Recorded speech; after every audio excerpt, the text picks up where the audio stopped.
to the UIAAA Connection podcast. GoFan and VNN are proud to be the exclusive sponsor of the UIAAA Connection.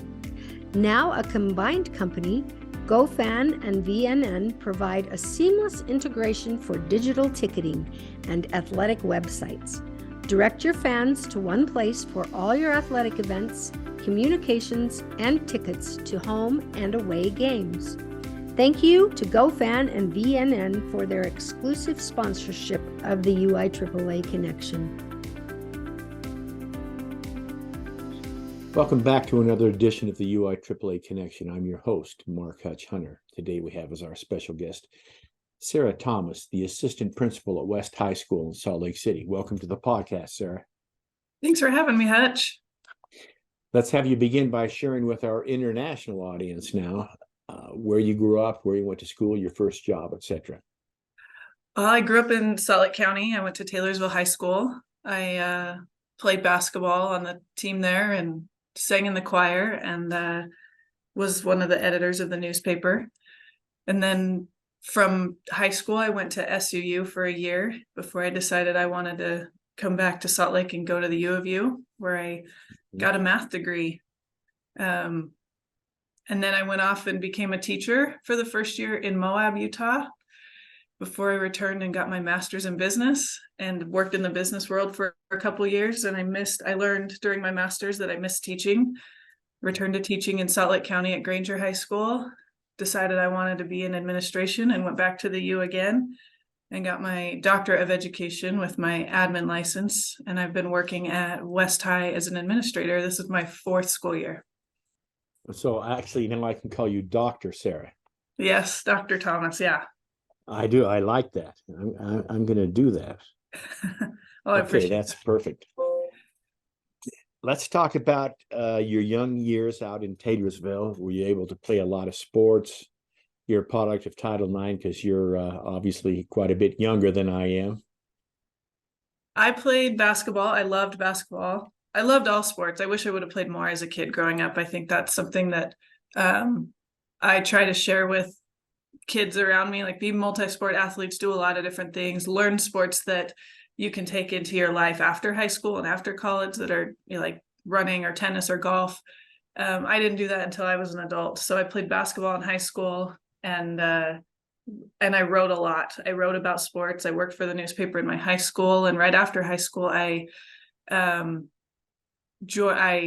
became a writer for a local newspaper, the Valley Journals, and covered a couple of different high schools here, which led to me working for the Deseret News. And so my sports love really came from watching and interviewing and hearing the stories of kids and adults who were involved in sports. Part of my coverage in high school was Title IX, and at Taylorsville High, we had an argument of whether their softball field met the Title IX requirements, and I was really part of that, which I loved. And so that's where my sports life has come from. And I was also a ref in high school and got to be on that side of it. So I've seen a lot of different parts of sports, which has been a lot of fun. Let's talk about your time at the Deseret News for a minute. I had totally forgotten about that. How many years did you work for the D News, and were you a contemporary of Amy Donaldson? Yes, Amy was one of my idols. Absolutely. She covered the teams I was on when I was in high school, and I loved reading her information, her stories, and reading what she wrote about.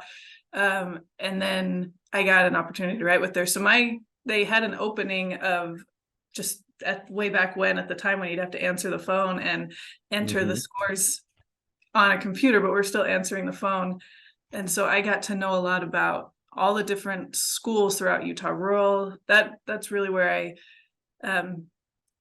started having an interest in what it was like to be in the rural schools in southern Utah and outside of the Wasatch Front.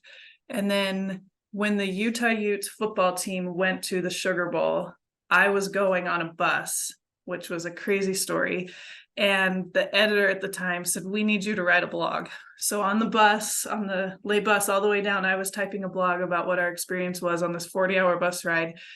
And the sports editor said, "We need to get her writing more," which I didn't know until years later. But then he started assigning me to cover high school sports. I got to cover Utah football several times. I got to cover the Jazz. I covered a lot of different things.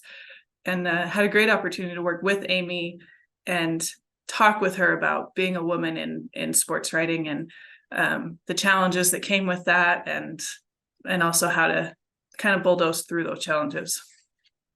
That is fascinating. Thanks so much for sharing. Let's have you talk for a moment with our listeners about the mentors in your life. Mentors when you were young, mentors when you were old, mentors once you got into education that made a difference to you. You mentioned one. Amy Donaldson was absolutely a mentor, especially, a lot of the places that I've worked are very male dominated, whether it's being a math teacher or in sports or now in leadership in high schools. It's very, very male dominated. And having Amy in my life and being able to talk with her about those things really helped navigate that as a woman in that space. One of my mentors when I was a kid, I was in junior high playing basketball, and my basketball coach was Daryl Owens, who played basketball at Utah State. And he was intense and had a lot of rules and was really intimidating. But it was my first opportunity. I was the only white kid on the team. And it was a great opportunity for me to be among a diverse community. And I didn't even know it was a diverse, like a change from what I would experience the rest of my life, because I was in 7th grade experiencing this. And it opened my eyes to a lot of different communities and experiences that has really changed my life, really directed my life. Another mentor was my high school basketball coach, Jace Hymas at Taylorsville. He was also a math teacher. So he and I would battle about politics and strategy and coaching and math. And that really kind of directed the direction I took. And then, of course, my parents. My mom was a teacher, so I learned how to be a teacher from her. She was, when I get asked the question, who was your most impactful teacher? It was absolutely my mom. And she taught me how to create a classroom that was loving and accepting of every different kid, and to find out what their stories were and who they were. My dad was an engineer, so I learned to love math from him. So I put those two together to create my career path. That is fascinating. I'm smiling because I spent 34 years teaching math at Jordan High in addition to being the athletic director. And so we have a lot more in common than I thought. Let me ask you somewhat of a personal question. Sara, what's your biggest failure or disappointment in life, and what did you learn from it? I think my biggest failure was, I've taken a lot of different paths, and at the time they felt like failures, but I've really turned them into something good that's led me. So I'm very happy with how my life has gone. But I think the biggest challenge that I've had was my first year of teaching in Moab. I had not student taught. I wasn't ready to be a teacher. I decided to move 4 hours from home where I knew nobody and jump into teaching with no experience. But I wanted to get out of the Wasatch Front. I wanted to experience life in a small community. I wanted to know what it was like to be in a two-way school. And I was a horrible teacher, and I apologize to everyone that I taught when I was in Moab. I'm really proud of a lot of those kids. I still follow them on social media, but they really taught me how to be, they really taught me the important parts of education and the community aspect. I left teaching after my year of Moab because I was not a good teacher, and I hated it. And I went into the business world for a couple of years because I was just I felt like such a failure in that space. But looking back now, it really guided my path to be, I was sitting next to a student in one of my classes who snapped at another kid who was bugging her. And she said, I have to pass this class because I have 2 kids and a husband at home. And I was like, oh, this is not the world I grew up in. And that really guided my direction of hearing kids' stories. And when I decided to go back to get my doctorate, my research was all about hearing kids' stories, what it is they're living outside of school, and working to change schools to adapt to our kids' needs, not the other way around. And then going back to your question about another mentor, I, through that research, landed my job at West High, where I have the universe guided me to work with Jared Wright, who's the principal at West. And he and I have just, and our whole admin team have really worked toward hearing kids' stories and letting our kids guide what we do and the changes we make in our school based on their needs. So Moab has really dictated what I became, and it was horrible at the time, but I mean, it was a hard challenge. It was a horrible experience for me. I spent the whole weekend grading math tests thinking, why am I doing this? But it has really led to a really great thing in my life. That is fascinating. Thanks so much for sharing. A couple of follow-up questions. The first one about West. And so a shout out to you and the West Panthers, if I'm not mistaken, region champion by the time this airs. This will be Yes. a month old, but region champions and a resurgence in the football program. Talk about that for a minute. I have really, really enjoyed being a part of West, and particularly with our football team. Junior Sullivan, our coach, has been one of my favorite people to get to know. He actually DJ'd my sister's wedding this past summer, so it was so fun to let him into my life outside of school. But he has created a community of love and support, and all of the families of our football team have just accepted me and our athletic director and our principal, and it's just been a really wonderful experience. It's been fun to watch, and it's been fun to see our kids so successful and to have so much fun. We were last week when we played Brighton to win the championship. They were down until the fourth quarter, and the DJ, who is Junior's son, is playing music during the timeout, and they are dancing on the field, and fans are dancing in the stands. And it's like, even though we're losing, there's so much joy and community. And I really think that's a huge part of why they're winning, because it's not a scary space. It's not intimidating. They're not worried about things. They're just having fun, and it's showing up on the field. That's awesome. And another follow-up, I want to go back. For some reason, I had thought you were at Grand for longer than a year, but I want you to maybe talk about some positive experiences at Grand, in particular dealing with our mutual friend, Ron Dolphin. Ron, yes.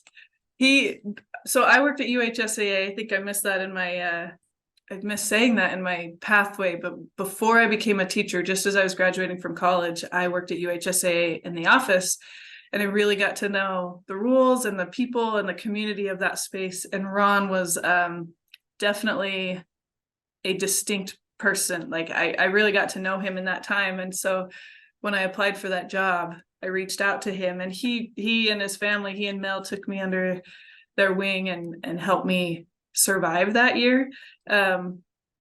His kids were in my classes, or I coached basketball and softball, and so I got to know his family, and he really made it doable, and he really made it a fun time for me. It was so fascinating having lived in Salt Lake, and my region was Western Granite, right? So like our longest trip was maybe 10 minutes, and I go to Moab, and we're on a bus for an hour minimum to play in Green River or in San Juan. And so it really opened my eyes to a different type of experience for high school athletes, even with 1 year.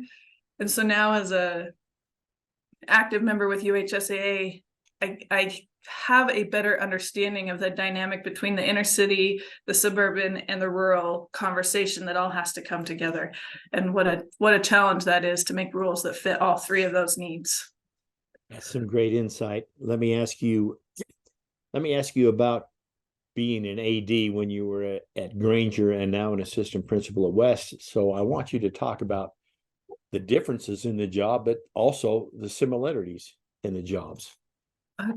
Well, when I was at Granger, there were two of us, Chris Shipman, who's now at UIAAA. He and I got to work together, and he trained me in that role.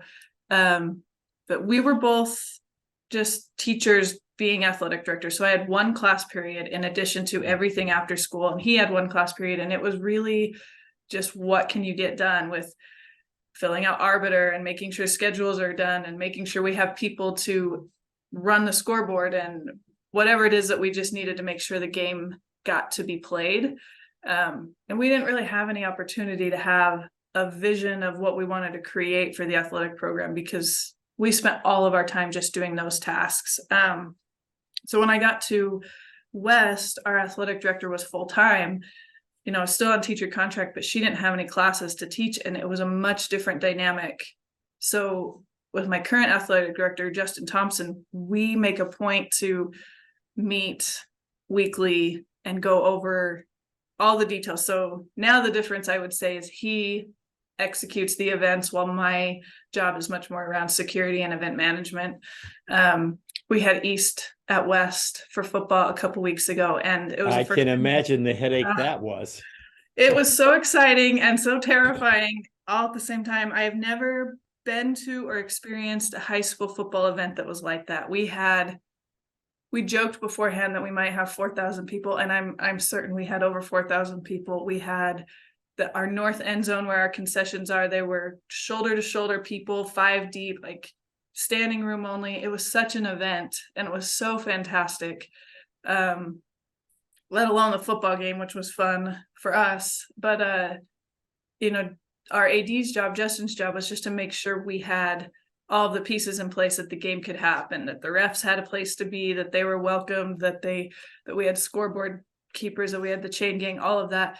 Where my job with the principal for the last few months has been getting officers there, making sure we had everything to keep the event space safe for that many people. Because I was thinking more of like, how would the U of U do this? Obviously that's many more people, but 4,000 people in our little stadium with no track. I mean, we were right on top of the game. So I would say that's the biggest difference between the two for me now.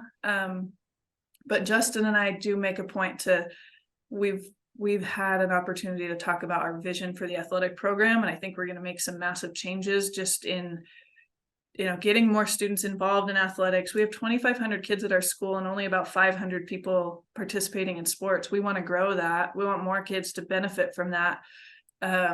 We want to address, we have 50% or more of our students are on fee waiver. We want to make sure that kids don't have that barrier to entry. So we get to talk about big picture things like that, and not just spending time entering schedules in Arbiter and making sure that we have buses to get to our game. So that's, I think, the biggest change. And that's the part that I love, that we get to make those differences in kids' lives. Thank you for sharing that. Allow me to share a quick snippet about my experience with West High. And of course, I go way back because I'm the late 60s, early 70s.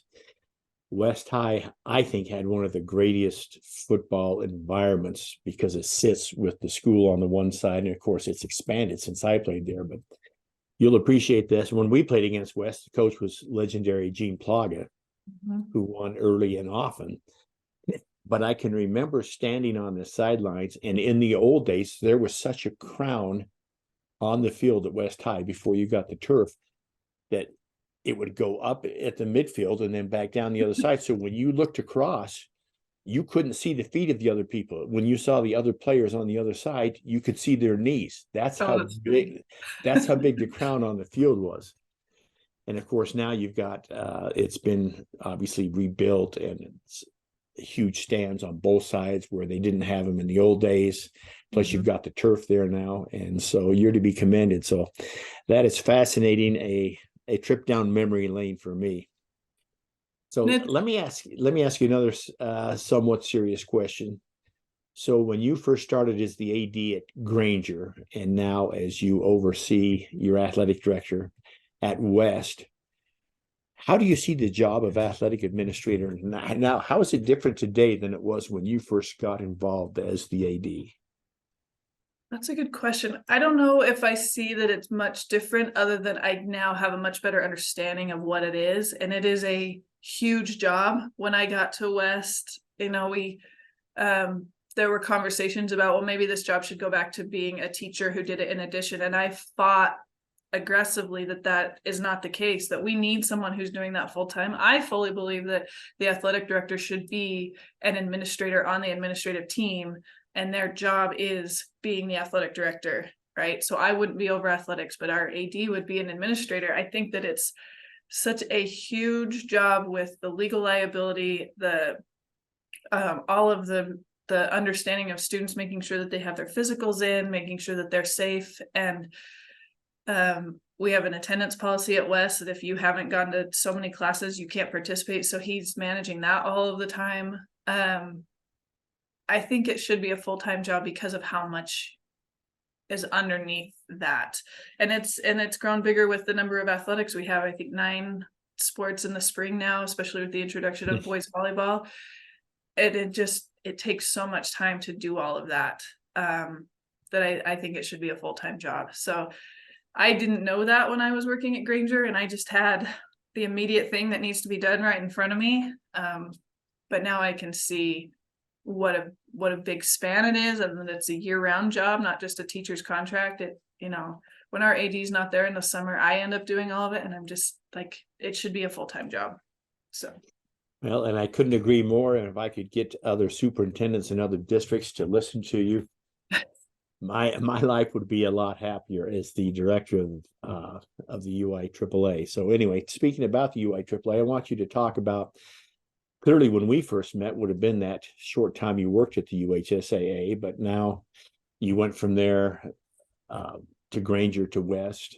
Mm-hmm. So talk about your involvement in the UIAAA and the importance of athletic administrators and assistant principals and principals in becoming members of that group. I think, like I said, our goal at West is to have more and more kids involved, and to have more and more to create those opportunities for trusted adult relationships. And I think having a community among those adults to really understand what that means and what kids need, and not having to recreate the wheel at every school. But if we have that community through the UIAAA and UHSAA, that we understand what is best practice in each school, that we can support each other in kind of a professional learning community in that space. And so I think it's really important to have those opportunities to learn from each other. This is slightly different, but having my entire school district in the same region with East and West and Highland has already made a huge difference, because we deal with a lot of the same things with their our district regulations and student population. And so to be able to have that collective space of the adults to know how to better support kids has really been important. So to expand that to a valley-wide and a statewide organization to communicate with each other and to support each other, I think is incredibly valuable for student needs. So I've been prodding my athletic director to make sure he's at all of the conferences, that he's building the community with other athletic directors so he can support himself and our students in that way. Thank you. That's well said. What's one common myth about being an athletic director that you would like to debunk? I would like to debunk that they think they're alone. I think Justin and I have made a point to be connecting every day. To like, what I've learned in being an AD and an administrator is nothing should be done alone. Like, I need to be processing decisions with my athletic director. He needs to be processing with me. That we need to have more people who know what our jobs are, so that we can go through those things together, especially when weird things pop up. So I think building that community with other athletic directors and with the administrators is a vital thing to make it work, and that we're not alone in that work. Excellent. What's the favorite part of your job, Sarah? I touched on it a little earlier when you asked me about West football, but it's our community at my school. It is the most diverse school population in all of Utah, whether you're talking racial demographics or religion or gender or financial disparity. I think we have an incredibly diverse community that comes together in a beautiful way at my school. And, I try at every opportunity to share that. I'm on the equity, the DEI, diversity and inclusion DEI, right, community with UHSAA. And so last year, through those conversations, I thought, you got to come see what West High has to offer. And so the first part of our meeting was just being out in the halls, interacting with students. And at every opportunity, I want to share what West has to offer. That was a huge advantage of our East-West game, having it on a Thursday night so that KJAS could be there, so that other schools could be there. We had a lot of students from other high schools at our game just to see what West has to offer. And that is absolutely my favorite part of my job. That is excellent. And I had a follow-up question that has slipped my mind. I know what it was. So when do you have any idea off the top of your head how many different languages are the primary language for students at your school? I would imagine probably 24, but I don't know. So I'm asking. It's over 40. Wow. Yeah. And our primary language is Spanish, actually. We have over 50% of our student body is Latinx, and then our next highest population is Caucasian. So we have a lot of students who speak Spanish. We have a lot of employees who are bilingual, and I am not one of them. And I feel like I need to address that and figure that out, because it is a very bilingual space. Everything we do is in Spanish and English. And it is, yeah, it's such a melting pot. It's like no other space I've ever been. No other space in Utah. I went to an IB conference because we're an IB school last year, and most of the people I met with their schools were predominantly one demographic, whether it was Latinx or Black or white, and ours is not that. It is completely different in all ways, which is a thing I loved about Granger, and a thing I loved about Moab is that everyone has a difference. The differences among our student population and among our adults are not weird or called out or other, because everyone has something. And it is such a great thing to watch how we support each other with all of that. That's incredible. It brings to mind, I'll share this quickly with you. I have a son who's the principal at Joel P. Jensen, and he speaks Spanish. He actually got his master's degree from Hopkins back in Baltimore. Oh, cool. But I know Joel P. is, I think, probably half the population there is Spanish. And so when I ask him if he speaks Spanish daily, he just laughs at me, because it's not daily. It's probably over half the day whether he's speaking with those kids in Spanish. So, and it's such a great way to dignify our students to speak in their home language and to honor their bilingual ability and not minimize that. We have so many students who come to our schools to learn Spanish and to learn other languages. To honor the students who can already do that is such a great thing. So that's great. Let me finish with a couple of questions. The first one being this: if I've got Dr. Thomas in the room and she can give me 2 suggestions for a brand new athletic director, and they need to follow your suggestions in order to be successful, what would those 2 suggestions be? My first one would be, go visit your administrators every day. This was a piece of advice my mom gave me when I was in 9th grade and I wanted to be on the basketball team in high school. She said, go talk with the coach every day, which I thought she was crazy. But I did it, and it's made a huge difference in my life. When I was at Deseret News, I went and visited the editor every time I was there. When I was at Granger, I went and chatted with any administrator I could find every day. I just wanted to build a connection with them. And so I would say, as an athletic director in a new job, especially if you're in a new space, go meet with your administrators every day. Just stop by and have a small conversation. The second thing I would say is, go be around your teams, not in a compliance way and not in a checking up on them way, but go put yourself in spaces to get to know the teams and the coaches and the families in any way you can. Our football team went to LA the last 2 years, and we got to play Mater Dei and then Santa Margarita. And I went, and it wasn't to go enjoy LA. I just sat in the lobby of the hotel where the kids were hanging out, and I had my computer, so I was working, and families were there and kids were there, and I got to know them in a way and experience them in a way that I never would have otherwise. And they got to experience me in a way they wouldn't have. And it has made all the difference in my interaction with our football players who participate in other sports. And so I'm making an effort to do that with all of our other teams, just to be around and visible and connect with families. It has made every bit of difference in my experience. Excellent. Great suggestions. Thanks for sharing those. Sara, what question should I have asked you that I failed to ask you? Oh, I don't know. I will share a little about my research and how it's impacted my work. Perfect. When I was, like I said, when I was working in Moab, I met kids who had life experiences so vastly different from mine. And when I was at Granger, I had experiences with kids that I just thought, how are you even up and talking to me right now, let alone at school doing homework? I had kids who had kids and kids who were homeless, and I just wanted to adjust school to not reduce the rigor. They're still learning, but just make it so that they could access school with everything else they had going on. And when I got to West, my amazing principal he read my research, and everything we've done everything is based on students' needs and what students tell us they need, so that we can adapt our school to what would best work for them. And I think that has made a huge difference in our school community. Our focus is on belonging and making sure everyone knows that they belong, adults and kids.